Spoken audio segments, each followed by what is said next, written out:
여러분 안녕하십니까? 아주 행복한 안식일입니다. 얼마 전까지만 하더라도 이 행복한 안식일입니다라는 말이 조금 맞지 않았죠, 그죠? 해가 떠 있고 환한 그런 시절이었는데 벌써 어느새 이제 7시 반이 지나가니까 이 해가 다 떨어지고 완전히 안식일의 그 분위기가 납니다. 이 9월이 시작되어지고 이제 머지않아 겨울이 다가오고 2015년이 얼마 남지 않았습니다. 그죠? 여러분들의 삶을 되돌아보시면서 한 해 우리가 준비했던 또 계획했던 일들을 다시 한번 생각해 볼 수 있는 그러한 이 9월의 첫 안식일이 되었으면 좋겠습니다. 우리 정영미 우리 자매님하고 우리 윤서영 우리 자매 진짜 진심으로 환영합니다. 이쪽으로 앉으시죠. 왜 떨어져 갖고 격리되어 그렇게 계십니까? 네. 자, 오늘은 지난 화요일 날이었나요? 우리 계시록 7장을 공부했었는데 이 부분을 완전하게 다시금 정리하고 다음 주부터 우리 계시록 8장을 들어가도록 하겠습니다. 계시록 6장 마지막 절 한번 읽어볼까요? 우리 계시록 6장 마지막 절입니다.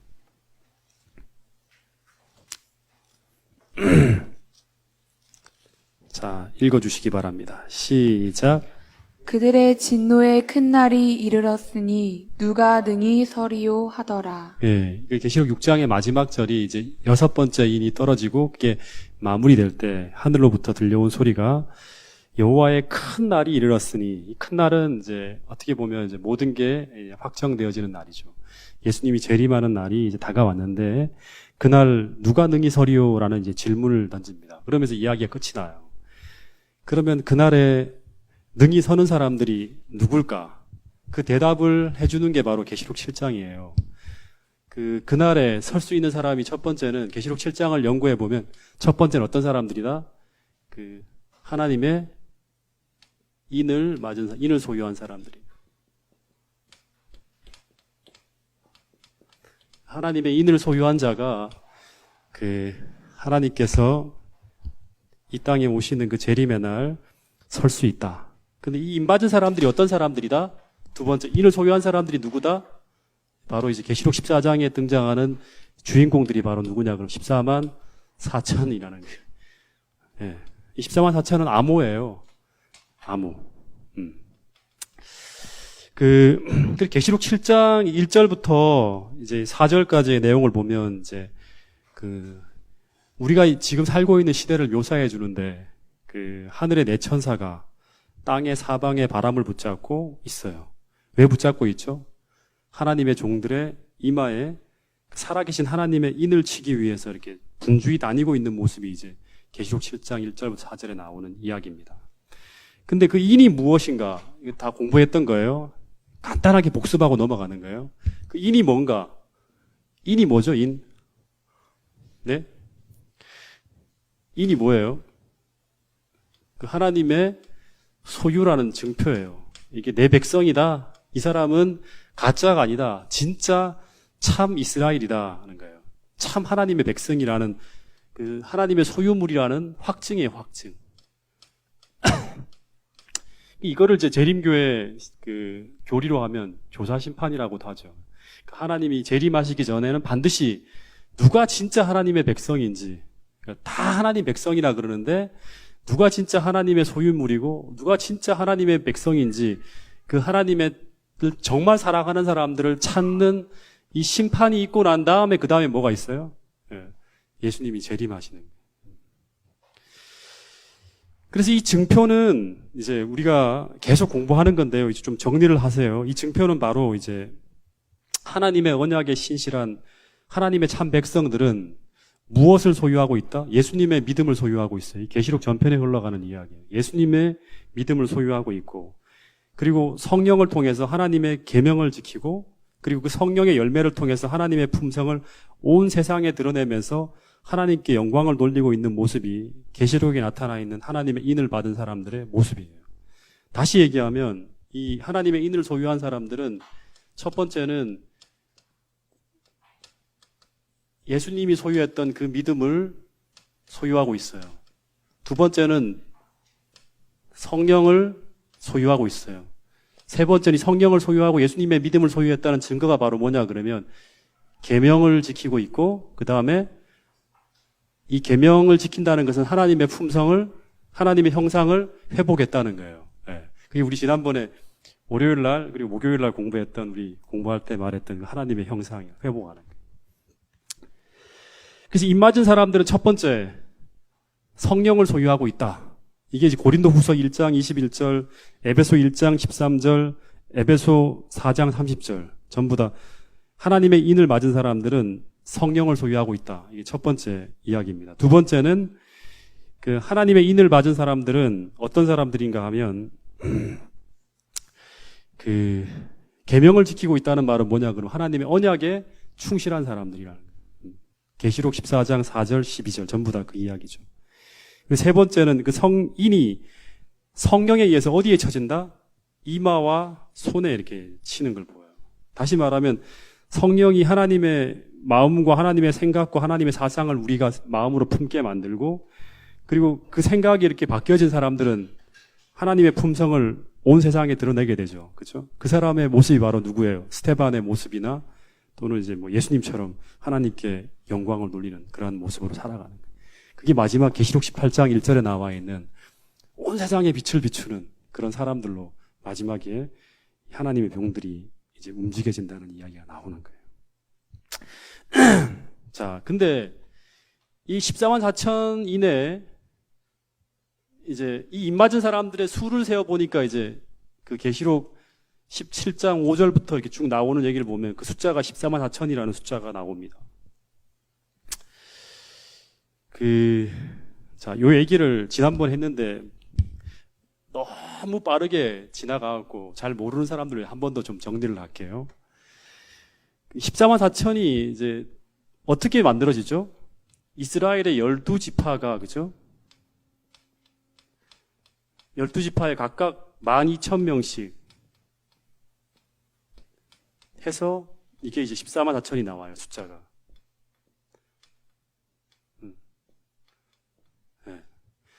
근데 이스라엘의 12지파가 이제 성경에 보면 4번 나오거든요. 창세기 49장에 나오고 민수기 1장에 나오고 그다음 에스겔 48장에 나오고 계시록 7장에 나옵니다.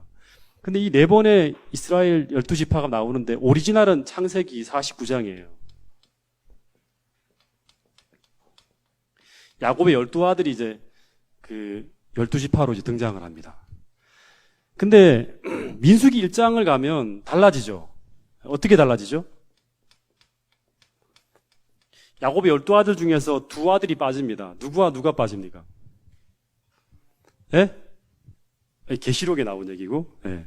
민수기 1장에 가면 누구하고 누가 빠지죠? 이거는 이 정도는 상식인데 누가 빠지죠? 제사장이었던 레위가 빠지고 또 누가 빠집니까?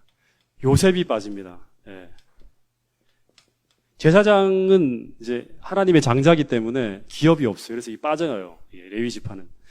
그 대신에 그 요셉도 빠지죠. 왜 요셉도 빠지죠? 요셉도 장자죠. 그죠? 요셉 대신에 누가 들어가죠?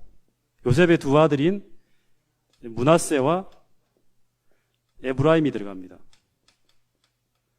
그래서 뭐가 되냐 그러면 이게 둘이 빠지고 이 둘이 들어가기 때문에 12지파가 딱 되는 거예요. 이게 이제 계시록 구약은 내내 요런 패턴으로 가는 거예요. 그러니까 실제로 말하면 이스라엘의 12지파가 아니라 정확하게 말하면 몇 지파입니까? 네. 몇 지파죠? 12지파가 아니라 므낫세, 에브라임까지 다 포함되는 거잖아요. 그죠? 14명의 이름이 존재하는 거예요. 실제로는. 근데 계시록에 들어가면 이 계시록 17장에 보면 한번 이걸 잘 읽어보잖아요. 그러면 창세기 49장이나 민수기 1장이나 에스겔 48장에 나와 있는 12지파하고 전혀 다른 그런 패턴으로 이름이 쫙 등장합니다. 네. 어떻게 등장하냐 그러면 요셉도 들어가고요. 레위도 들어가는데 뭐도 들어가냐 그러면 므낫세도 들어가는 거예요. 네. 요셉이 들어가면 당연히 므낫세와 에브라임이 빠져야 되죠. 근데 므낫세와 므낫세가 들어간다는 거예요. 요셉도 들어가고 레위도 들어가는데 므낫세도 들어가는 거예요. 그러니까 이게 뭔가 이상해요. 그래서 이 계시록 그 7장에 나와 있는 이 이스라엘의 12지파 14만 4천을 구성하는 이 이야기, 이제 이 명단을 쭉 연구하면 요한이 이 명단을 통해서 뭔가 메시지를 주고 있다는 걸 알 수 있어요. 네. 왜 이렇게 표현했는가? 요셉과 레위와 므낫세가 들어가면 12이 되려고 그러면 누군가가 빠져야 되죠. 누가 빠지죠? 빠져나가는 걸 보면 명단에 없는 게 뭐가 빠지면 단 지파가 빠지고 에브라임 지파가 빠져요. 이스라엘의 모든 지파가 다 들어가는 게 아니라 이 두 지파가 왜 빠졌는지를 찾아봐야 돼요. 역사 속에서. 그 구약에서 단 지파와 에브라임 지파를 쭉 연구해 보면 이 두 지파는 배도의 중심에 선 지파입니다. 이스라엘 역사상에.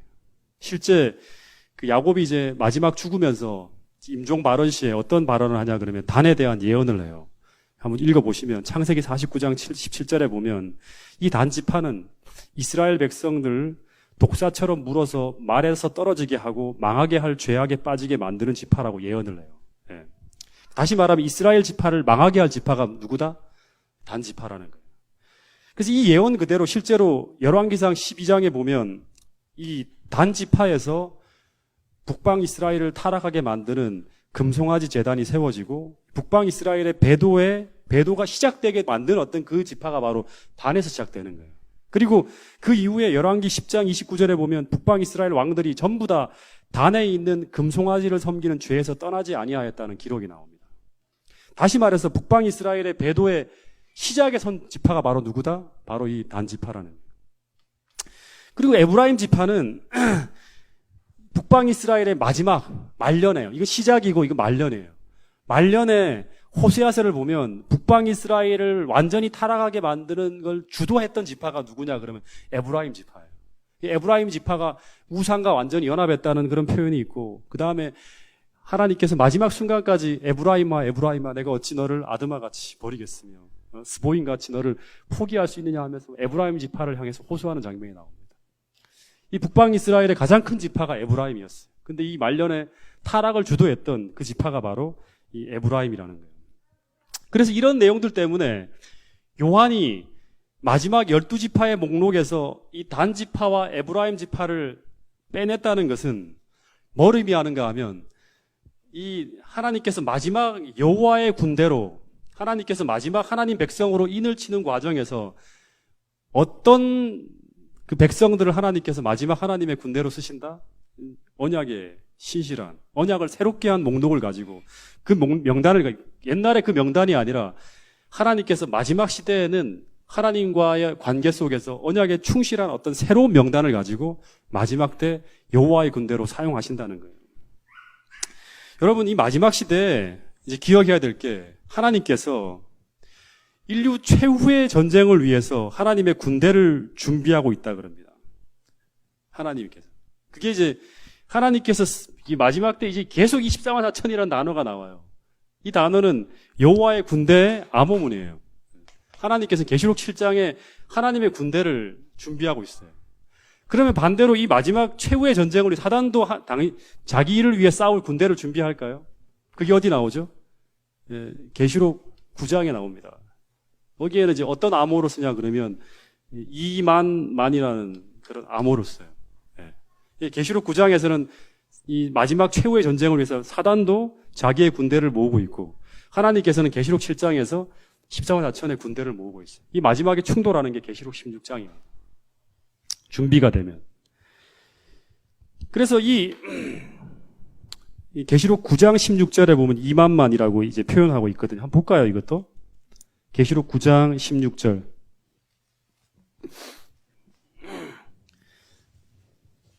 (13절에) 보면 여섯째 천사가 나팔을 불 때, 이제 여섯째 천사가 나팔을 불 때, 이제 사단이 이 사람 3분의 1을 죽이기로 준비된 자들이 있는데 그 마병대의 수가 얼마다? 2만만이다. 2만만이라는 표현은 그 용이 분노하여 돌아가서 그 하나님의 계명을 지키며 예수의 증거를 가진 자들로 더불어 싸우려고 어디 섰더라? 바다 모래와 같은 거예요. 다시 말하면 세상의 거의 모든 무리들은 다 2만만에 속하게 됩니다. 2만만에. 이거 2만만이라는 것은 이거를 2만 하면 2억이라 그러는데 2억은 아니고요. 하나의 상징수입니다. 이것도 상징수죠. 네. 상징수예요. 하나님의 군대 암호문이에요. 이것도 상징수입니다. 사단의 군대 암호문이에요. 그래서 우리는 이 14만 4천을 뭐라 그러냐 그러면 다른 표현으로 가면 계시록 14장에 들어가면 이걸 남은 물이라고 그럽니다. 남은 자손. 그죠? 네. 다시 말하면 남은 자손이라는 말은 뭐예요? 남았다는 건 뭐죠? 이 12지파 가운데서 단과 에브라임은 빠지잖아요. 그죠? 출현낸 가운데서 남아있는 자손. 다시 말하면 신실한 무리. 예. 신실한 무리. 이걸 이제 남은 자손이라 그러는 거예요. 다시 말하면 이걸 또 다른 표현으로 하면 로마서의 표현으로 하면 참 이스라엘이라 그래요. 그러니까 이름만 있는 이스라엘이 아니라 진짜 이스라엘이라는 거예요. 그 이스라엘 무리를 이 모든 하나님의 이름만 있는 이런 무리들을 다 포함시키는 게 아니라 이 가운데 추려내는 거예요. 털어내는 거예요. 이렇게. 그리고 진짜 하나님의 참 이스라엘을 어떻게 했다? 도장을 다 치는 거예요. 이를 탁탁 치는 거예요. 이 사람이 가지고 있는 그런 모든 삶의 모습들이 마음의 중심이 하나님을 향해 있는지를 다 추려서 참 이스라엘 무리로 만드는 거예요.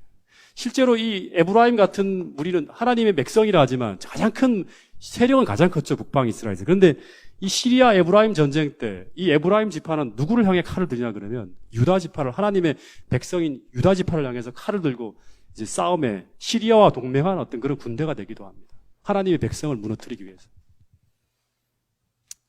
그래서 하나님께서 이 인류 최후의 전쟁을 위해서 이제 하나님은 당신의 군대를 모으게 되는데 그 군대가 모아지면 이제 싸우는 전쟁이 바로 방금 전에 얘기했던 계시록 12장 17절에 용이 분노하여 돌아가서 여자의 남은 자손, 곧 하나님의 계명을 지키고 언약에 충실한 사람들이죠. 그죠?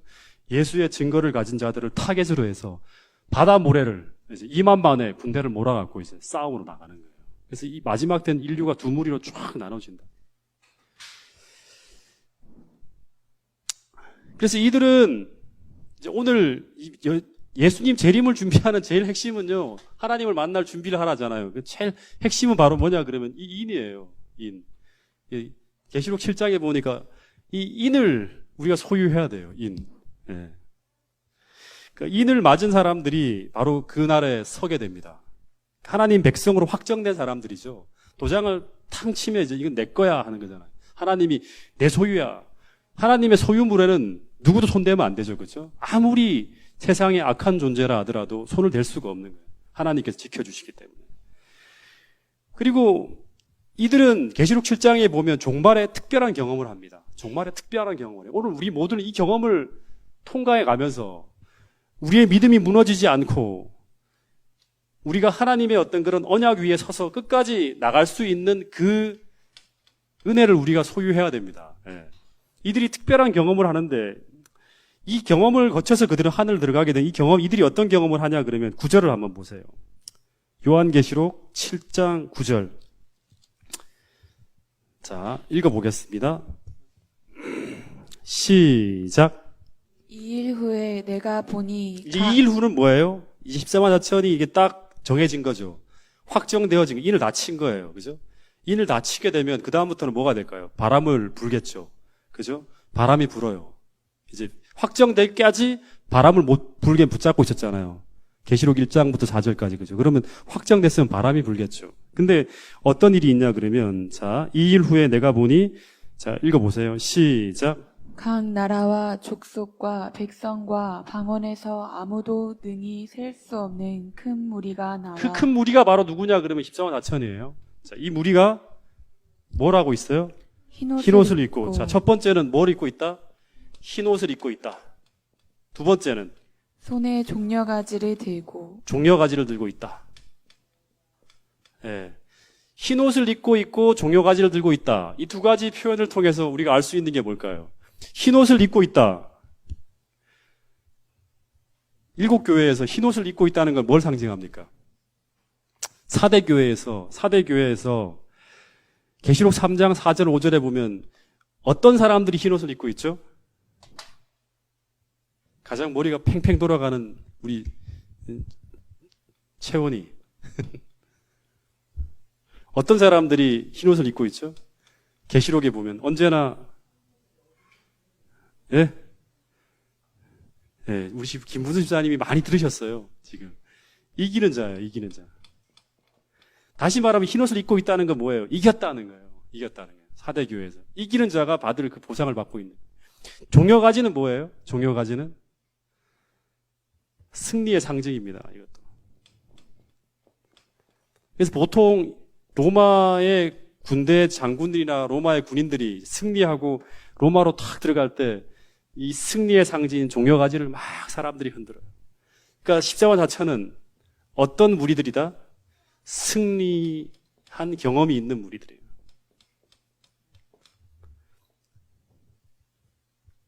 다시 말하면 이들은 선악의 대쟁투에서 믿음으로 승리한 자들이에요. 네. 어떻게 승리하는가? 그 다음 절을 보면 어린 양의 보혈로 그 옷을 희게 함으로 승리했다 그럽니다. 다시 말하면 그들은 그리스도의 십자가의 보혈에 용서함을 받고 그 다음 두 번째는 십자가의 사랑으로 의롭다 하심을 받아서 사단의 참소와 유혹과 시험을 물리치고 승리한 자들이 되는 거예요. 그러니까 그 승리의 중심은 다 뭐예요? 십자가예요.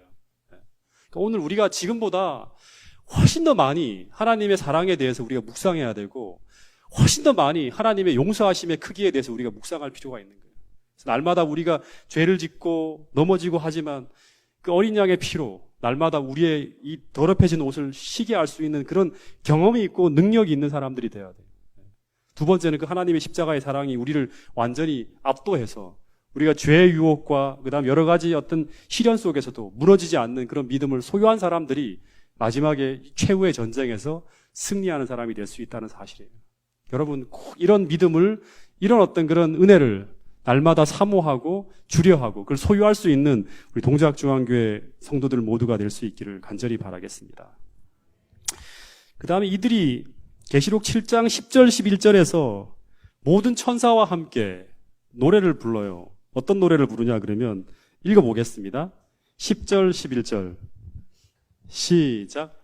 큰 소리로 외쳐 이르되 구원하심이 보좌에 앉으신 우리 하나님과 어린 양에게 있도다 하니 모든 천사가 보좌와 장로들과 내 생물의 주위에 서 있다가 보좌 앞에 엎드려 얼굴을 대고 하나님께 경배하여.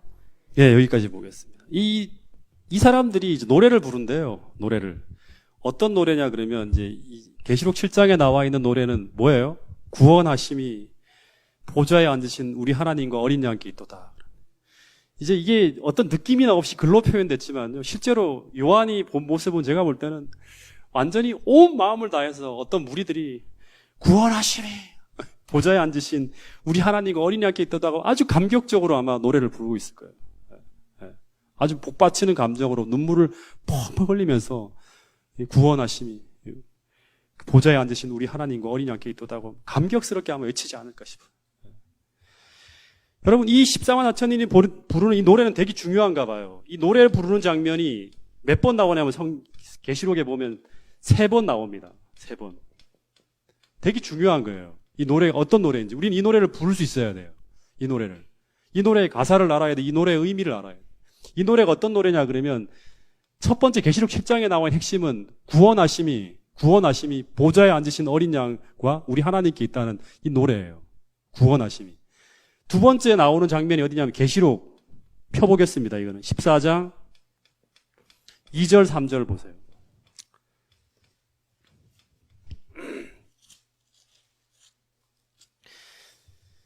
자, 여기 보면 1절부터 볼게요. 또 내가 보니 보라 어린 양이 시온산에 섰고 그와 함께 누가 섰다? 14만 4천이 섰는데 그들의 이마에는 뭐가 있어요?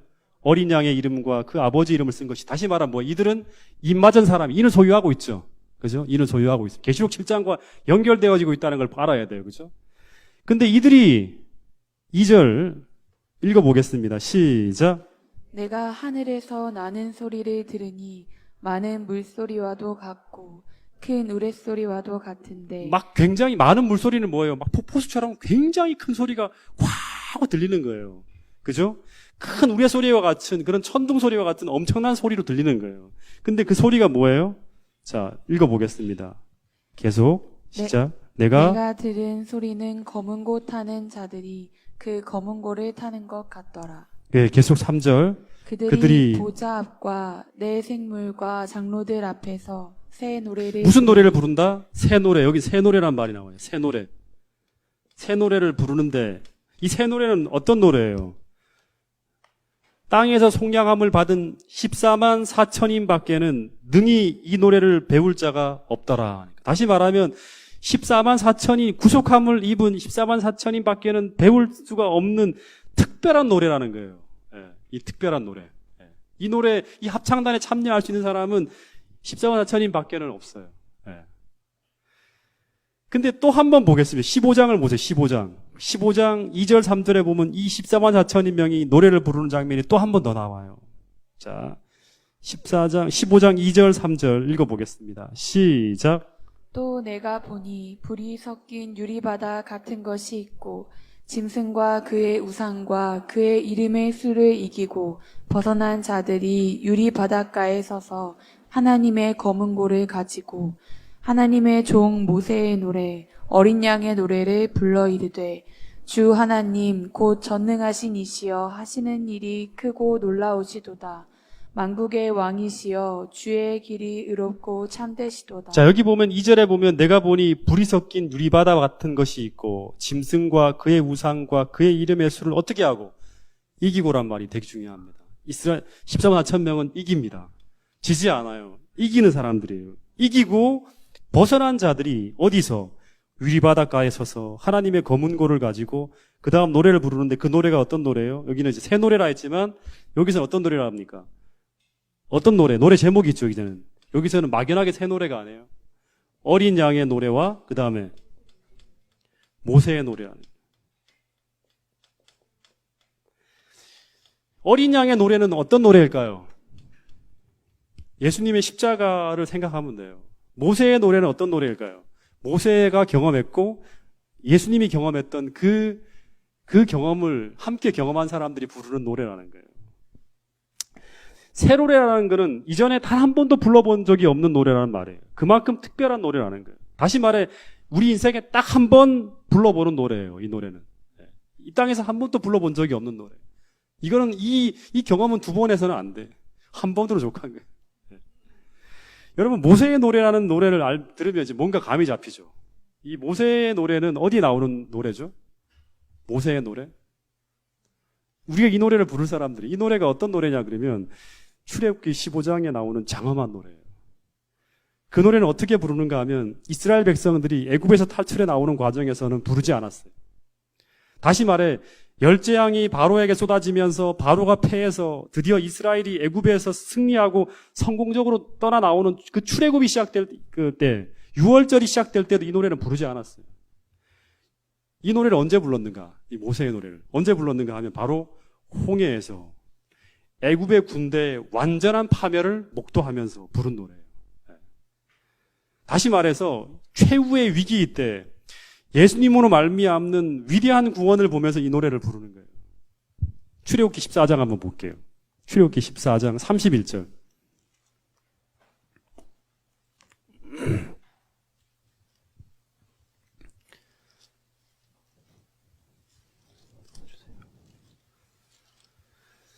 자, 14장 31절 한번 읽어보겠습니다. 시작. 애굽 사람들에게 행하신 그 큰 능력을 보았으므로 백성이 여호와를 경외하며 여호와와 그의 종 모세를 믿었더라. 자, 이스라엘이 여호와께서 애굽 사람에게 행하신 그 큰 능력이 바로 뭐죠? 홍해를 가르고 이스라엘 백성들을 홍해에서 구원해내고 그죠? 그 다음에 이스라엘 백성들을 괴롭혀서 끝까지 쫓아오던 추격해오던 그 바로의 군대, 다시 말하면 이 세상신의 그를 완전히 파멸시킨 상태죠. 그런 장면을 보고 난 다음에 15장에 드디어 이 기가 막힌 이 경험을 하고 난 다음에 이 노래를 부르는 거예요. 이 노래가 바로 15장에 나오는 이 노래가 바로 모세의 노래예요. 모세의 노래.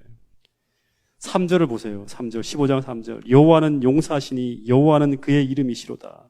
그 다음에 6절.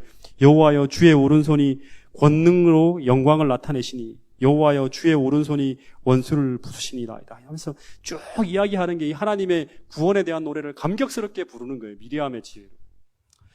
그래서 이 14만 4천 명도 이와 같은 경험, 인류의 마지막 전쟁에서 바로의 군대와 이 그 기가 막힌 싸움, 그들이 마지막으로 이스라엘을 파멸시키기 위해서 그들이 가진 모든 군대를 총동원해서 공격하는 이 기가 막힌 궁지와 절망 속에서 그들이 하나님의 도우심으로 하나님이 이루어 주시는 이 놀라운 구원과 위대한 구원을 경험한 사람들이 하나님을 찬양하며 부르는 노래가 바로 모세의 노래예요.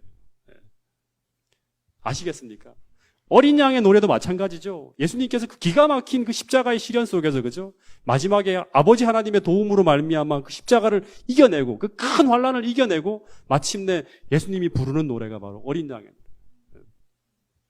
또 한편으로는 어린 양의 노래라는 것은 이 모든 승리의 주인공이 바로 그들이 아니라 어린 양이라고 고백하는 거예요.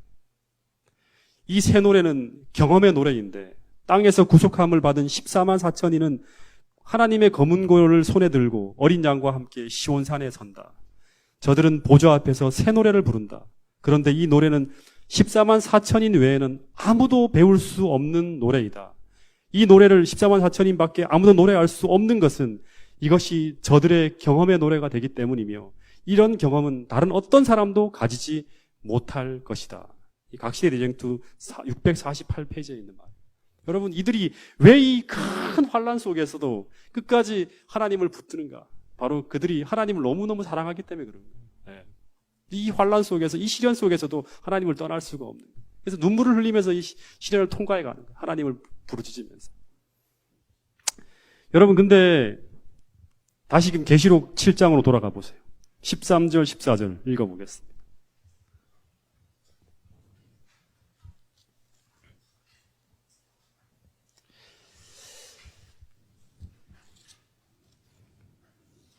계시록 7장 13절 14절 읽어보겠습니다. 시작. 장로 중 하나가 응답하여 나에게 이르되 이 흰 옷 입은 자들이 누구며 또 어디서 왔느냐. 장로 중에 하나가 묻는 거예요. 장로가 어떤 장로입니까? 박연호 장로님입니까? 최성화 장로님입니까? 어떤 장로예요? 또 모르시면 안 돼요. 또 모르십니까? 어떤 장로입니까? 장로 중에 하나가 24장로, 하나님 보좌 주변에 있는 24명의 장로 중에 하나가 이제 묻는 거예요. 이 사람들이 누구예요? 이 흰옷 입은 이 무수히 많은 이 사람들이 누구며 어디서 왔습니까? 하고 물으니까 어디서 왔느냐 하고 누구한테 물었을까? 요한에게 물었겠죠. 그랬더니 14절 요한이 말하기를, 내가 말하기를 내 주여 당신이 알리이다 하니, 자, 그 다음에 읽어보겠습니다. 시작. 그가 나에게 이르되 이는 큰 환난에서 나오는 자들인데 어린 양의 피에 그 옷을 씻어 희게 하였느니라. 어디서 나왔다? 큰 환난. 이걸 잊어서는 안 돼요. 큰 환난. 그냥 환난이 아니에요. 그냥 환난이 아니라 큰 환난에서 나왔다는 말이에요. 누가 이 14만 4천이는 반드시 무엇을 경험하자 그러면 이 큰 환난을 경험하게 됩니다. 큰 환난. 여러분, 근데 여기서 이 14만 4천인이 큰 환난을 겪게 된다는 것만을 보면 안 되고요. 큰 환난에서 어떻게 했다? 나왔다는 거예요. 나왔다는 말이 중요한. 큰 환난에서 나오는 자들이라는 말이 우리가 주목해야 됩니다. 다시 말해서 그들은 큰 환난에서 무너지는 자들이 아니라 이 환난을 통과해서 나오는 자들이란 말이에요. 이게 중요합니다. 그래서 이기는 자라 했죠. 이기는 자. 종려나무 가지를 들고 흰옷을 입고. 이 환난은 앞에는 홍해와 뒤에는 애국 군대에 가로막혀서 거의 구원이 없는, 다시 말하면 이제 완전히 사면 초과의 상황이죠. 그죠? 기가 막힌 궁지 속에서 홍해가 갈라지고 하나님의 놀라운 구원의 능력이 임하면서 그들이 그 큰 환난에서 나오는, 환난을 극복해내는, 통과해내는 경험을 하는 사람들이에요. 여러분, 이 환난은 다시 얘기하지만 저를 보세요. 이 환난은 어떤 환난이냐 그러면 다시 흐름을 봐야 돼요. 계시록 7장에서 네 천사가 무엇을 잡고 있다? 바람을 붙잡고 있죠. 왜 바람을 붙잡고 있죠? 하나님의 종들의, 하나님의 인을 치기 위해서 붙잡고 있는 거예요. 그죠? 다시 말해서 역사의 마지막에 하나님께서 마지막 때 이 바람을 붙잡고 있는 이유는 하나님의 백성의 이마에 인을 칠 때까지 불지 못하게 하면서 이렇게 붙잡고 있는 거예요. 이 바람이 불기 시작하면서 뭐가 온다? 환난이 시작되는 거예요. 다시 말해서 하나님의 백성들의 이마에 인이 지키게 될 때, 하나님 백성이 확정될 때, 그때 바람을 붙잡고 있던 천사들이 이제 바람을 놓게 되는 거죠. 그렇게 될 때 이들이 어디로 들어가냐 그러면 이 큰 환란 속으로 들어가는 거예요. 큰 환란 속으로. 하나님의 백성이라는 인을 받고 돌아간다는 건 굉장히 중요합니다. 인을 받았다는 건 뭐예요? 하나님의 절대적인 보호가 있다는 거예요. 지금 경제적인 상황, 여러 가지 상황들이 다 불확실하죠, 그죠? 근데 이것이 바람을 놓게 되면 온 세상이 다 뒤죽박죽 돼 가는 거예요. 근데 그 환란 속에서 하나님의 특별한 보호하심이 이제 확증된 무리들이 어디로 들어가냐면 이 환란 속으로 들어가는 거예요. 이 환란을 무엇이라 하냐 그러면 다 모아볼게요. 계시록 16장에서는 무슨 환란이라 그럽니까? 계시록 16장에서는 7 대접 환란이라 그래요. 그 다음에 우리가 많이 쓰는 용어는 뭐죠? 야곱의 환란이라고. 그죠? 그 다음에 계시록 12장 1절에서는 개국 이래로 없던 대환란이라는 표현을 씁니다. 그리고 이것을 또 다른 용어로 쓰면 계시록 16장에서는 아마겟돈 전쟁이라고 해요. 다 같은 시기에 벌어지는 일들이에요. 아시겠습니까? 전부 다 용어들이.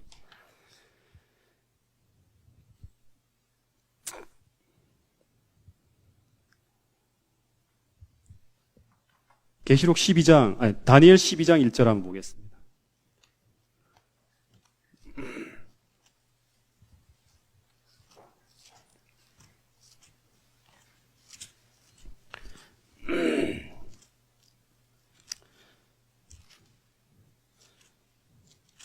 (12장 1절)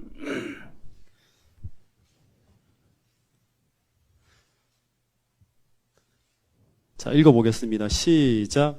그때 내 민족을 호위하는 큰 군주 미가엘이 일어날 것이요 또 환란이 있으리니 이는 개국 이래로 그때까지 없던 환란일 것이며 그때 내 백성 중 책에 기록, 이 책에 기록된 자가 어떤 말일까요? 계시록 7장하고 연관시키면 입 맞은 사람들이에요. 입 맞은 사람들은 다 구원을 받을 것이다. 하나님의 구원을 받을 것이다. 인을 맞았다는 것은 마치 출애굽 시대에 6월절에 표한 자들은 다 구원을 받잖아요. 그죠?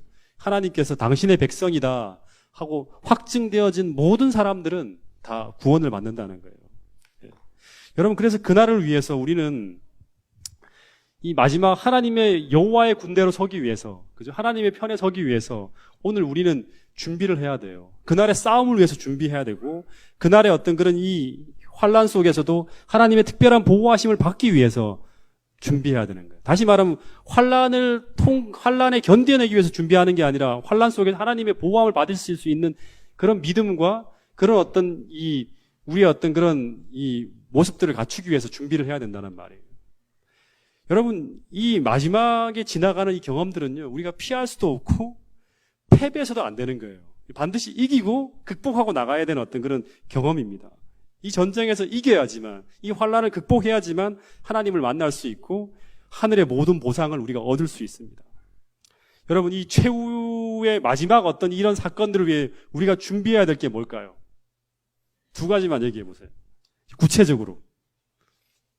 무엇과 무엇을 준비해야 될까? 이날에 우리가 어린 양의 노래와 모세의 노래를 부르기 위해서 우리가 준비해야 될 2가지가 뭘까요? 네? 네? 네. 대충 정답들이 나옵니다. 자, 제가 예언의 신을 좀 읽어보고 성경을 읽어보고 난 다음에 내린 결론이 뭐냐 그러면 첫 번째는요, 믿음이에요. 늘 얘기하는 거죠, 그죠? 어떤 순간에도 흔들리지 않을 하나님의 풍성한 성령을 통해서, 이 믿음은 성령이 계속 부어져야지만 더 강해집니다. 성령의 풍성한 그 은혜를 통해서 우리가 하나님의 백성임을 뼛속 깊이 확신할 수 있는 믿음, 이 믿음을 우리가 소유하는 거예요. 이것을 무슨 믿음이라 하냐 그러면 계시록 12장에 가면 예수의 믿음이라 그럽니다. 예수님이 소유했던 믿음이죠. 십자가상에서도 무너지지 않는 큰 환란 속에서도 당신이 하나님의 아들임을 부인하지 않는 그 확신을 흔들리지 않는 그 믿음. 마치 배가 풍랑에 만져서 막 파도에 휩쓸릴 때에도 하나님을 믿으면서 그 고물에서 편안하게 쉴 수 있는 그 믿음. 이 믿음을 오늘 우리가 소유해야 돼요. 이거는 그냥요, 우리가 막연하게 있으면 생겨나는 게 아니에요. 예. 이것을 얻기 위해서 우리가 힘써야 되는 거예요. 예. 이 믿음을 소유한 사람들에게 하나님은 하늘의 인을 치는데 이 하나님의 인은 성령을 통해서 그 사람이 사상적으로 또는 어떤 품성적으로 그 믿음이 하나님 안에 뿌리를 견고하게 내린 상태를 말하는 거예요. 방황하는 게 아니라 딱 뿌리를 내린 거예요. 이 인이에요. 인. 사상적으로 방황하지 않고 내가 이 하나님의 성령을 통해서 그 믿음이 하나님 안에 견고하게 뿌리를 내린 상태를 가지고 우리는 인이라 그럽니다. 그래서 이 구체적으로 이 일을 위해 무엇이 필요한가? 그래서 이 믿음을 소유하기 위해서 우리에게 무엇이 필요한가? 첫 번째는 기도의 경험이고요. 기도의 경험이고, 두 번째는 뭐냐 그러면 이 믿음을 활용하는 경험이에요. 이게 다 같은 얘기인데요. 이 경험들이 필요합니다. 그러니까 활용되지 않으면 믿음은요, 이 믿음이 커지지 않아요. 우리가 근육을 가지고 있지만 사용하지 않으면 어떻게 되죠? 자꾸 약해지죠, 그죠? 그런 것처럼 이 믿음을 활용해야지만 믿음에서 믿음으로 나가게 돼요. 그러니까 우리 강선철 씨 부부가 이번에 집 구하는 문제로 말미암아 하나님께 기도하고 여러 가지로 이렇게 하는 그 경험들이 다 뭐냐 그럼 믿음을 활용하는 거예요. 그죠? 하나님의 뜻대로 살기 위해서 애쓰는 이 모든 것들이 다 믿음을 활용하는 거예요. 믿음으로 나가는 거예요. 이런 말씀이 있어요. 모든 힘이 다할 때까지 강렬한 열망을 가지고 온 심령을 다 기울여 하나님을 찾는 자들이 얼마나 적은가. 문제가 있는데도 불구하고 하나님을 안 찾아 사람들이. 믿음을 활용하지 않고 기도를 활용하지 않는 거예요. 하나님께서 그 모든 걸 활용해 줄 답을 주실 수 있는데 사람들이 활용하지 않아요. 쓰지 않는 거예요. 기도의 경험이 부재하고 믿음을 활용하는 경험이 부재하면 그 순간에 대부분 다 그 믿음이 없는 사람임을 마지막 때 확증하게 됩니다. 이스라엘 백성들이 고난 중에 다 믿음을 잃어버린 것처럼. 다시 말하면 이 야곱의 환난 때 우리는 새로운 어떤 것을 가지고 싸우는 게 아니에요. 여태껏 활용한 경험을 가지고 그 믿음을 가지고 그 환난의 때를 만나는 거예요.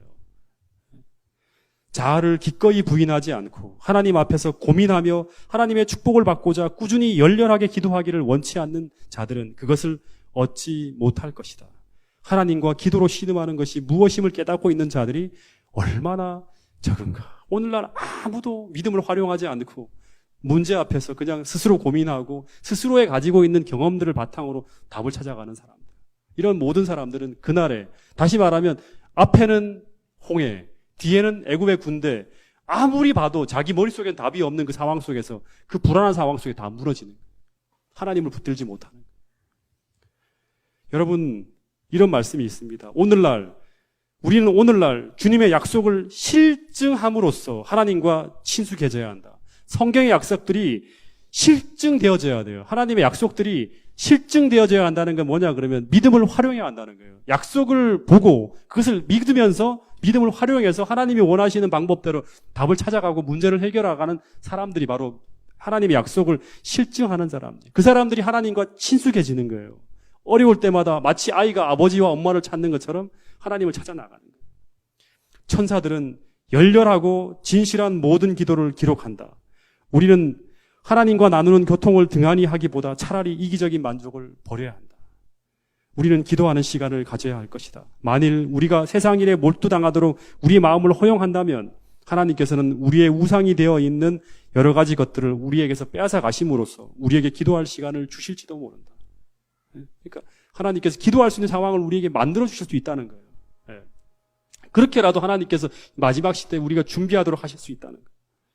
여러분, 오늘 기도의 시간이 우리에게 필요하고 오늘 우리에게 이 믿음으로 하나님의 약속을 실증하면서 하나님과 친숙해지는 이 경험이 필요하다는 사실을 여러분은 꼭 잊지 않게 되기를 간절히 바라겠습니다.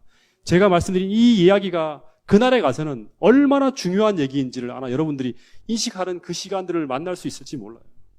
여러분, 우리에게 이런 경험들이 진짜 그 어려운 순간에 환난을 이겨낼 능력과 힘이 된다는 사실이에요. 오늘 우리가 기도하는 그 경험을 통해서 이겨내는 그 하나하나의 것들이 마지막 때 인생의 그 위험한 어려운 순간들, 위기의 순간에 우리로 하여금 무너지지 않도록 흔들 수 있는 그러한 힘이 된다는 것, 능력이 된다는 사실을 잊지 않게 되기를 간절히 바라겠습니다. 아무도 준비 없이 그날에 서서는 안 된다는 거예요. 제가 이 말씀 하나만 더 읽어드리고 이제 정리를 하도록 하겠습니다. 이제 이건 제가 아주 참 좋은 글이라 제가 이제 그 메모해 놓은 글인데요. 그분이 주시는 구원은 도피해서 얻는 구원이 아니라 정복해서 얻는 구원이다. 예수님처럼 십자가의 잔을 피해서 얻는 구원이 아니라 십자가를 짊어지고 통과하여, 다시 말하면 고난을 통과하고 극복해서 얻는 구원이라는, 하나님이 우리에게 주시는 구원이라는 게. 그것은 사람을 환난으로부터 구하는 것이 아니라 환난을 통하여 승리를 가져다 주는 구원이다. 그것은 삶을 안일하게 만들지 않고 위대하게 만든다. 피해가는 사람들은 안일한 사람이잖아요. 그죠? 그게 아니라 어떻게 보면 위대하게 만드는 게, 사람을 통과하면서 극복하면서 모든 환난과 고통으로부터 모면하는 삶을 찾는 것이 아니라, 찾는 것은 그리스도인 소망의 한 부분이 아니다. 그리스도인의 소망이란 그리스도 안에 있는 사람은 어떤 환난이나 고통도 견딜 수 있으며 그 모든 것을 통해 똑바로 설 수 있으며 저편에 있는 영광으로 나갈 수 있는 것을 말한다. 이것이 하나님께서 우리에게 부어주시는 은혜예요. 그러니까 우리가 가장 힘든 순간에도 무너지지 않고, 그죠? 그를 극복하며 나갈 수 있는 그 힘을 하나님께서 주신다는 거예요.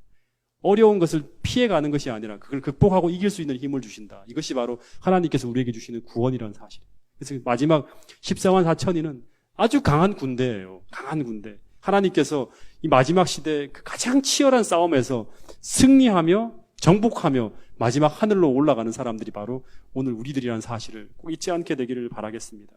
이것이 바로 하나님께서 우리에게 이루어지길 바라는 그리스도인 상이고, 이런 위대한 하나님의 군대의 일원으로 마지막 순간에 그리스도를 위해서 멋진 싸움을 싸울 수 있는 여러분과 저가 될 수 있기를 간절히 바라면서 오늘 말씀을 줄이도록 하겠습니다.